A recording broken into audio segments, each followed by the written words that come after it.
Bonjour à tous, ça faisait très longtemps qu'on s'était pas retrouvés pour un format vulgarisation psychologie et aujourd'hui je voulais faire cette vidéo parce que c'est une journée très importante, c'est la journée du souvenir trans. C'est une journée où on se mémore toutes les personnes trans tuées ou poussées à se tuer, à se donner la mort pour motif de transphobie. C'est pour ça que aujourd'hui j'aimerais bien revenir sur des notions, sur des repères et sur des points clés de ce que c'est qu'aujourd'hui que d'être trans et qu'est-ce que c'est que le genre, et de revenir sur des définitions essentielles pour recomprendre tout ça. On va commencer par le genre. Qu'est-ce que c'est le genre? Alors souvent les gens pensent au genre comme quelque chose de binaire, mais pas du tout. Il y a autant de genres qu'il existe de personnes, et le genre est aussi une construction sociale. Donc ça évolue en fonction de l'époque et de nos définitions. Il existe autant de parcours de transition qu'il existe de personnes transgenres. Donc ça veut dire que le parcours de transition n'est pas quelque chose de standardisé. Dès le début des définitions et des Monnet, quand même, il explicite que le genre, il doit se baser sur la personne et ses propres ressentis.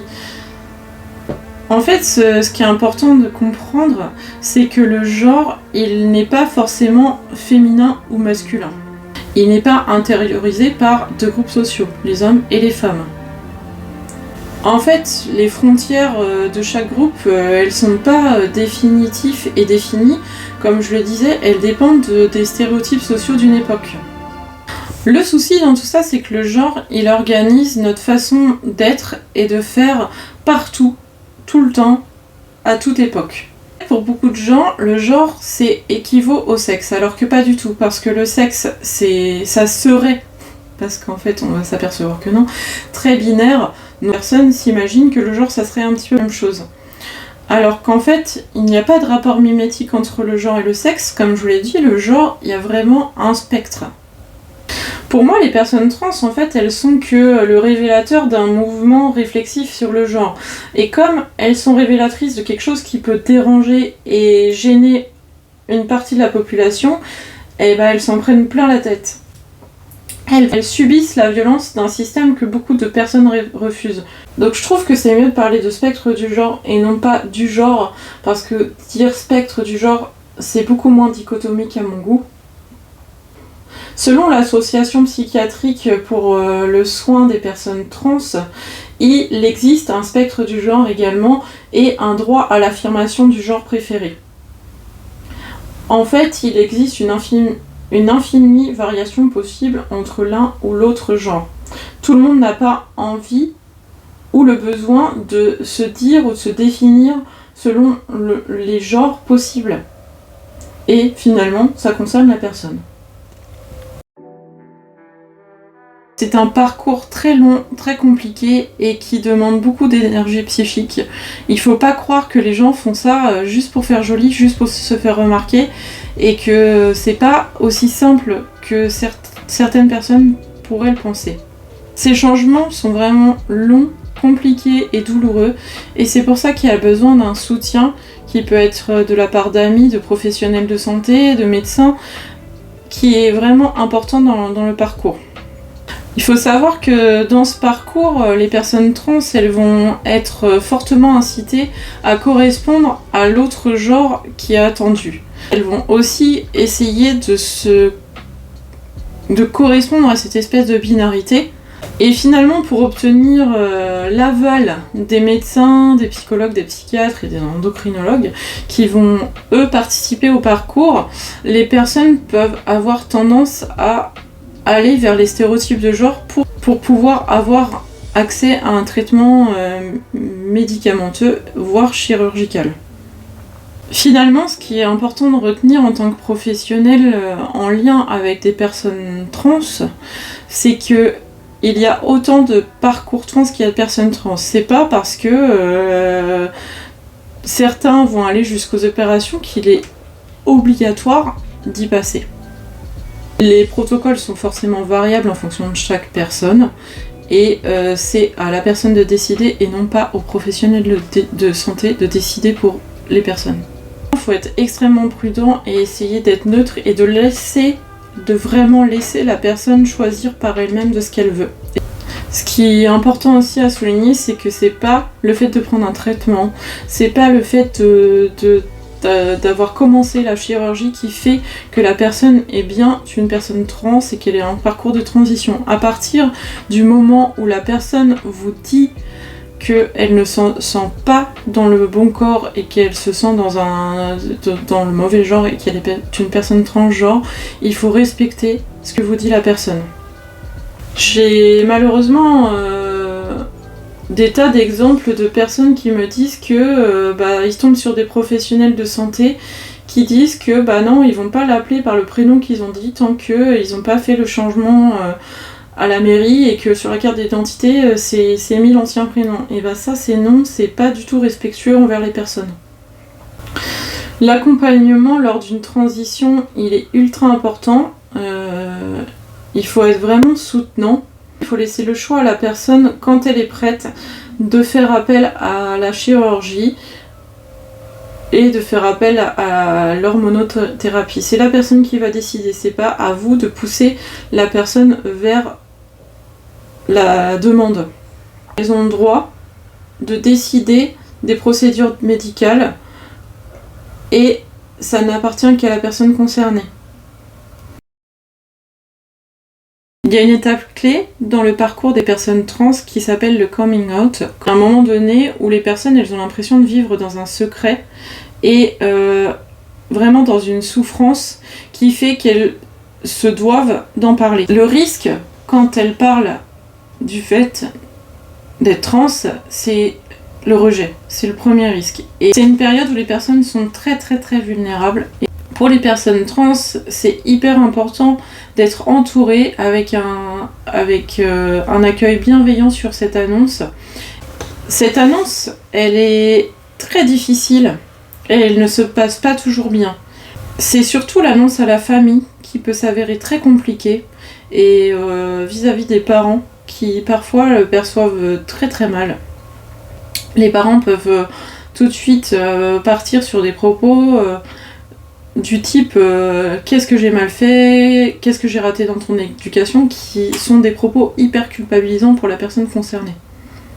Cette annonce est quelque chose de déterminant dans la suite du parcours pour les personnes, parce que vous imaginez bien que si ça se passe bien, ça va aider pour la prise en charge future, et si ça se passe mal, ça peut être un élément qui fait que la personne repousse la prise en charge.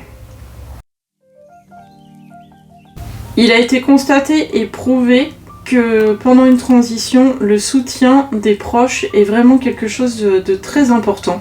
Ce soutien, il est si précieux qu'il contribue à la prévention du risque suicidaire chez les personnes trans.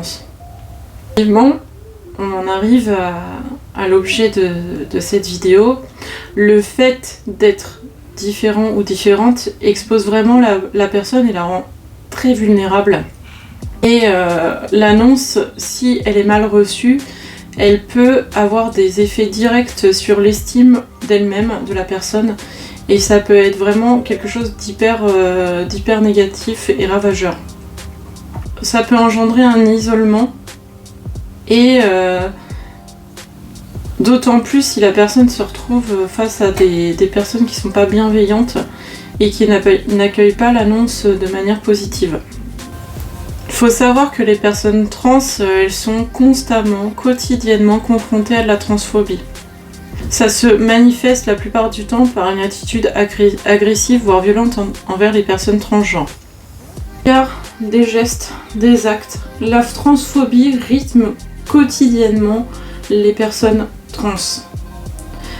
Elle est parfois très subtile. Et par exemple, le fait d'être obligé de se justifier, les personnes qui présentent une carte d'identité pas au bon genre, elles sont obligées de se justifier. Déjà ça c'est de la transphobie. Et ça impacte les personnes dans le sens où parfois elles se sont obligées de se cacher, presque de ne pas exister. Ça impacte forcément l'image qu'elles ont d'elles-mêmes. La transphobie est une réalité auquel les personnes trans sont largement confrontées. Ça peut aller du regard un peu lourd, voire inquisiteur, au passage à l'acte violent. Ça peut même aller jusqu'au meurtre.